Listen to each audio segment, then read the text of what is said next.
Iran America युद्ध में एक बड़ा टर्निंग पॉइंट आ सकता है।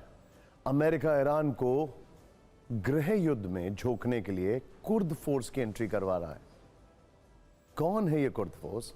अमेरिका की सीआईए को कुर्द फोर्स से ये उम्मीद क्यों है कि उसके जंग में उतरने से ईरानी सेना बैकफुट पर आ जाएगी? पूरी खबर जानने से पहले ये डेवलपमेंट देखते हैं। i24 न्यूज ने एक चौंकाने वाली रिपोर्ट दी है। उसके मुताबिक ईरानी सरकार के खिलाफ हजारों की संख्या में कुर्द लड़ाकों ने इराक बॉर्डर पार करके ईरान में घुसपैठ की कोशिश की है। ध्यान से देखें, यह है इराक बॉर्डर। यहां से इन्होंने एंट्री करने की कोशिश की है। कुर्द फोर्सेस का जो परसेंटेज पॉपुलेशन है यह ज्यादा है डार्क एरियाज में। एक तरफ यह है जो ईरान का वेस्टर्न साइड है और एक तरफ यह है जो कि ईरान का ईस्टर्न साइड है, तुर्की।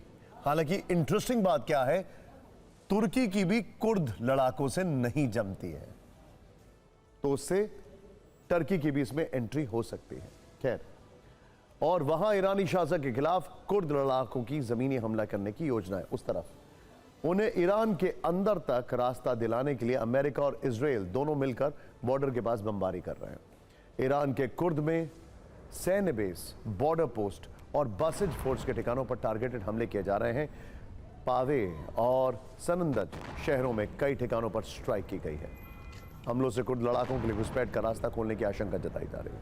कुर्दिस्तान में ईरानी सैन्य बेस पर इजरायली हमला हुआ। बने में धमाके के बाद पूरे शहर में अफरा तफरी मच गई है। आईडीएफ के टारगेट पर ईरानी सेना के लैंड फोर्स बेस थे। कुर्द लड़ाकों के लिए रास्ता बनाने की कोशिश का दावा किया जा रहा है। इसराइल पर ईरान को तोड़ने की साजिश के आरोप तेहरान से लग रहे हैं। कुर्द लड़ाकों के समर्थन में अमेरिका ने भी बमबारी की है। ईरान के कुर्दिस्तान में आईआरजीसी के बेस पर बड़ा अटैक किया है। इराकी कुर्दिस्तान में भी कई ठिकानों पर हमले किए गए। कुर्द लड़ाकों को सीआईए की तरफ से हथियार दिए जाने की रिपोर्ट्स आ रही हैं। मारीवान इलाके में कुर्द फोर्स और ईरानी सेना के बीच आमने सामने की लड़ाई की भी खबरें। ईरानी सेना के मारीवान बॉर्डर के पीछे हटने की रिपोर्ट है। ईरान ने कुर्द गुटों को अमेरिका से समर्थन मिलने का आरोप लगाया है। जंग के बीच कुर्द नेताओं से ट्रंप की बातचीत की अपुष्ट खबरें भी आ रही हैं। सीएनएन की तरफ से ऐसा कहा गया था। खैर, आपके मन में सवाल आ सकता है कि अमेरिका और इजराइल मिलकर कुर्द लड़ाकों की मदद क्यों कर रहे हैं? इससे उन्हें क्या हासिल होगा? दरअसल ईरान की सेना को खुले मैदान में लाने के लिए यह योजना बनाई गई है। कुर्द लड़ाके 20वीं शताब्दी की शुरुआत से अपने लिए अलग कुर्दिस्तान राष्ट्र की मांग कर रहे हैं। वो एक जातीय समूह का हिस्सा है। तुर्की, ईरान, सीरिया और इराक में सीमित क्षेत्र में रहते हैं। एक अनुमान के अनुसार दुनिया में इनकी कुल आबादी 4 से 4.5 करोड़ है। अकेले ईरान के कुर्दिस्तान में इनकी संख्या 80 लाख के करीब है। इन लोगों की अपनी भाषा है जिसे कुर्दिश कहते हैं। इनकी संस्कृति और परंपराएं भी अलग हैं। कुर्द समूह में मुख्य रूप से सुन्नी मुसलमान हैं, जो ईरान के शिया सत्ता के लिए दशकों से सबसे बड़ा चैलेंज है। इराक में कुर्द समूह के साथ सीआईए के साथ काम करने का लंबा इतिहास है।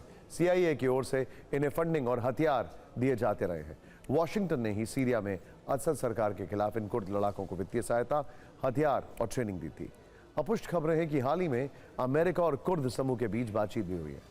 कहा यह भी जा रहा है कि खुद ट्रंप ने उनके लीडर से मीटिंग की।